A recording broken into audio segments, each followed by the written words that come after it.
Bien, vamos a ver ahora otros ejemplos de distintas disposiciones en que nos pueden poner las figuras en los planos inclinados, pero como hemos visto antes, simplemente se trata de intentar dibujar las fuerzas que toman parte del ejercicio y por último poner la fórmula que va a ser la esencial para estos ejercicios. Resultante de fuerzas es masa por aceleración.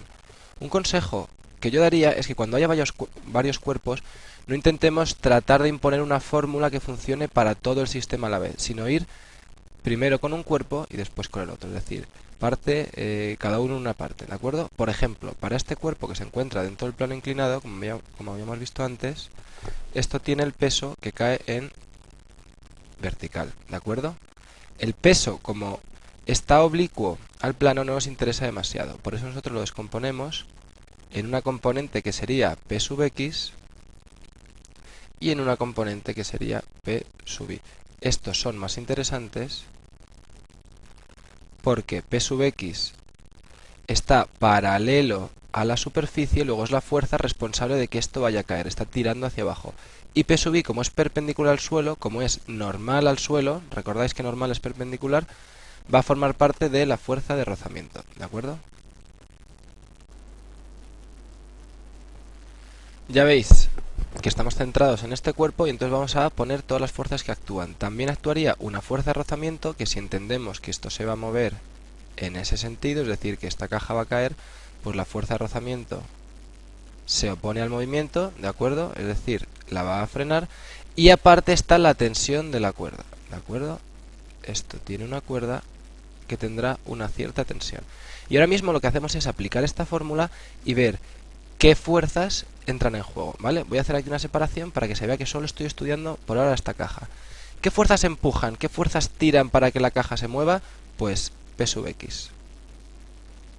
¿Qué fuerzas la están frenando? Pues en primer lugar la tensión de la cuerda, ¿no? Porque esta caja tiene que tirar de un peso que tiene aquí, entonces nota cómo la cuerda, la tensión le está frenando. Menos la tensión y menos la fuerza de rozamiento, ¿de acuerdo? Esto es igual a masa por aceleración. Ya hemos visto antes que P sub X es el peso, o sea, masa por gravedad, por el seno del ángulo que forma el plano, ¿vale? Que es un dato que nos deberían dar. O si no nos dan, nos darán las demás cosas para que saquemos eso. La tensión seguramente será una incógnita y la fuerza de rozamiento, recordad que es mu por la normal. ¿Qué es la normal? Es la perpendicular. ¿Y qué fuerza es perpendicular al suelo en este caso? P sub I. Luego aquí la fuerza de rozamiento sería mu por P sub I. ¿Y cuánto vale P sub I? Pues ya sabéis que P sub I es el peso por el coseno del ángulo que forme el plano, etcétera. ¿De acuerdo? Vamos descomponiendo y vamos viendo qué datos tenemos y cuáles nos van a faltar. Normalmente faltará la tensión de la cuerda y la aceleración. Nos pedirán pues este sistema con qué aceleración baja o cuál es la tensión de la cuerda, etcétera. ¿Vale? Vamos ahora por la otra caja. La otra caja, fijaos, tiene el peso, ya sabéis, siempre en vertical hacia abajo. Por otra parte tiene la tensión de la cuerda. Este valor de la tensión es el mismo que este, porque es la misma cuerda. Una cuerda no se va a estirar con una tensión distinta en diferentes puntos. Una cuerda está igual de tensa en todos los puntos, por lo tanto, bueno, en un ejemplo ideal, por lo tanto, este valor de T es el mismo que este, ¿vale?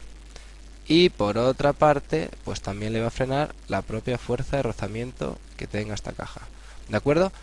Entonces, para esta caja, su sistema resultante de fuerzas es igual a masa por aceleración. ¿Qué fuerzas tiran de la caja? La tensión de la cuerda. ¿Qué fuerzas le frenan? La fuerza de rozamiento. Estoy hablando solo de las fuerzas que están actuando en las direcciones en las que la caja se mueve, ¿de acuerdo? Es decir, tensión menos fuerza de rozamiento es masa por aceleración. ¿Y entonces qué papel juega el peso? Pues porque en este caso el peso sí es perpendicular al suelo.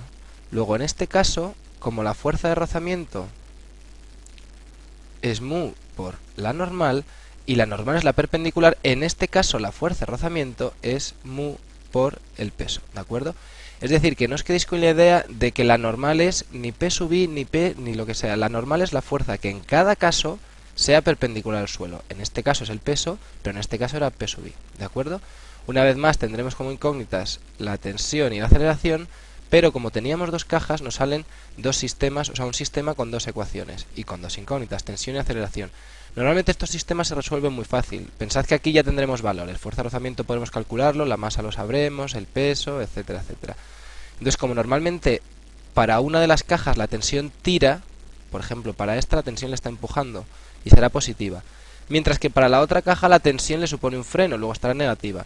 Entonces estos sistemas salen muy bien por reducción. Si planto una de las ecuaciones encima de la otra, tendremos arriba una t en positivo y otra t en negativo, entonces sumando se irá y sacamos seguramente, en la mayoría de los casos, el valor de la aceleración. ¿De acuerdo? Más casos que pueden ocurrir, pues por ejemplo sistemas así. Uno de los objetos, un cuerpo, está en un plano inclinado y el otro está colgando. Pues ya sabéis que como siempre separamos esto y miramos a ver las ecuaciones de uno y la de otro. Es decir, ya sabéis cómo va esto. Para esta caja, el peso que va hacia abajo, pero no nos interesa nada, lo descomponemos en P sub X, que es el que tira de la caja hacia abajo, y P sub Y, que es perpendicular al suelo y por lo tanto será la normal en la fórmula de fuerza de rozamiento. Para estos ejercicios sí que es importante una cosa, y es que nos decidamos a ver hacia qué lado va a moverse el sistema. Puede que caiga hacia la izquierda, puede que caiga hacia la derecha. En realidad, hombre, hay maneras de ver en qué sentido va a caer, pero una de las cosas es, por ejemplo, jugárnosla a que va en un sentido y tomamos las ecuaciones siempre de manera coherente. Si decimos que va en este sentido, entonces ya tomaremos ciertas decisiones que sean coherentes con esto, ¿de acuerdo? Y entonces aquí tengo la tensión, ¿recordáis? Y, por ejemplo, la fuerza de rozamiento. Claro, si yo decido que este sistema va a girar a la derecha y esto va a caer, la fuerza de rozamiento va hacia atrás. Si hubiera decidido que el sistema va hacia acá y que esta caja es más pesada y va a mover a la otra, pues entonces la fuerza de rozamiento sería al revés, ¿de acuerdo? Por eso digo que hay que ser coherentes. Pues para esta caja, ¿qué fuerzas tiran? P sub X. ¿Cuáles les están frenando? Pues la tensión y la fuerza de rozamiento. Pues ya está. Resultante de fuerzas, o sea, todas las fuerzas que actúan, o sea, P sub X menos tensión y menos fuerza de rozamiento es masa por aceleración, ¿vale? ¿Qué ocurre con la otra caja? ¿Qué fuerzas tiran para arriba de ella? Pues la tensión de la cuerda. ¿Y qué fuerzas la frenan? Pues simplemente el peso. Pues para esta caja, tensión menos peso es igual a masa por aceleración. ¿De acuerdo? Ahora, una cosa ocurre. Si yo resuelvo este ejercicio y el valor de la aceleración me sale un valor negativo, es que me había equivocado al elegir el sentido en el que se va a mover. Si la aceleración sale negativa es que las cajas van en el sentido contrario al que yo pensaba. O sea que en este caso si salía negativo es que esta caja va para arriba, esta va para abajo y el sentido de giro de la polea sería ese. Entonces aquí lo hemos puesto al revés, en vez de tensión menos peso tendría que ser peso menos tensión. Y aquí deberíamos rehacer la fórmula porque, como ya os digo, la fuerza de rozamiento debería haber estado en el otro sentido. Entonces, en ese caso, para esta caja, el sistema hubiera sido tensión, que tira para arriba, menos P sub X, que frena, y menos fuerza de rozamiento, que también frena, es igual a masa por aceleración. ¿De acuerdo?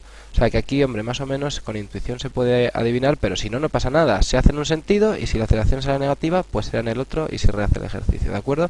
La clave, ya sabéis, es plantar en un dibujo todas las fuerzas que actúan y hacer resultante de fuerzas masa por aceleración y meter las fuerzas que empujan menos las fuerzas que frenan, ¿de acuerdo? O sea que ya veis que es posible y no es difícil.